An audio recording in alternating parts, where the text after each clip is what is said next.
Anointings are not ancient because of their manifestations, of how long they have been manifested on the earth.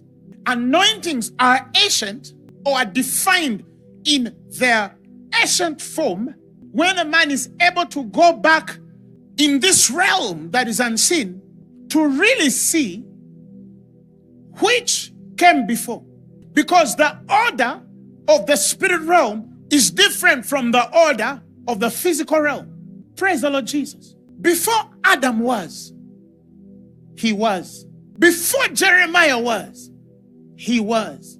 Before Ezekiel was, he was. Are you following what I'm saying? This Jesus was. He can come at a point in time to manifest on earth, but that was not his beginning. And if we go in this realm, because Isaiah came before him in the physical realm, it does not mean that in the spiritual, Isaiah came before him. Isaiah came after. Are you following what I'm saying? Because he was the same in the beginning with the Father. He was there when the earth was being formed. Before Abraham was, I was. Doesn't the word tell you? Huh? So even before Abraham comes to be, this Jesus existed. So sometimes the arrangement of the existence of things in the spiritual realm is not necessarily the arrangement of the manifestation of those things in the physical realm. That is why somebody can be born, live for 90 years, and meet a 20-year-old person, and the 20-year-old person can speak more wisdom than the 90-year-old, because it's not about how long a person is on the earth. It's about the nature, the architectural design on the individual as they come into this world. Jesus at the age of 12, the scriptures tell us, was in the temple.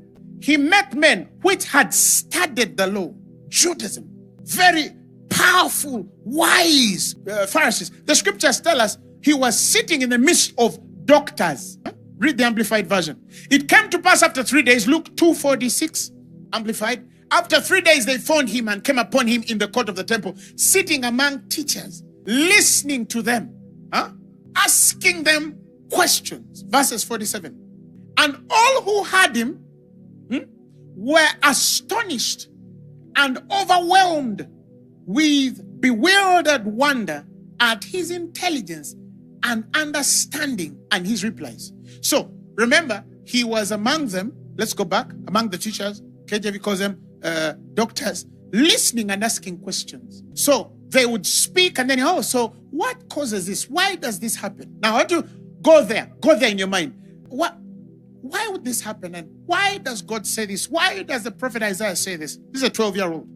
Now, because it is the nature of Jewish instruction to answer by asking questions.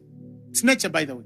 If you study the pattern of Jewish instruction, when a child comes and tells you, Dad, how do I fix this? The Jews would not tell their child, you pluck there and pluck there and then it's switched on. He would ask him, this is how they instruct. They would say, how do you think it should be switched on? You're trying to grow the thinking faculties of your child. You're trying to teach them reason. You're trying to mature logic. But most importantly, you're trying to give them an independent thought pattern. The reason why we have a generation that is a bit slow, no offense, is because some parents don't take the trouble or the responsibility to raise thinking children. We want to solve every problem for our children, and we call it love. It's not love. If your child is stuck, before you help them, sometimes it helps to ask, how do you think you should go or do this? Even my little daughter, she could come and I'm putting my legs on a table, and for her, she thinks she has to bulldoze through them. So, now, The natural parent would say, let me remove my legs so the guy will pass. No, I'll leave them there and see. Can she think that I can pass the other way around? Or I can pass under these legs and find my way? I'm teaching her to think. So, a young man is asking them questions for the language. A young man is asking them questions. The scriptures tell us that they were bewildered with wonder, overwhelmed, astonished at his intelligence and understanding and his replies. Meaning they were also perhaps answering a few and then also giving it back to the young man to see how much does he know.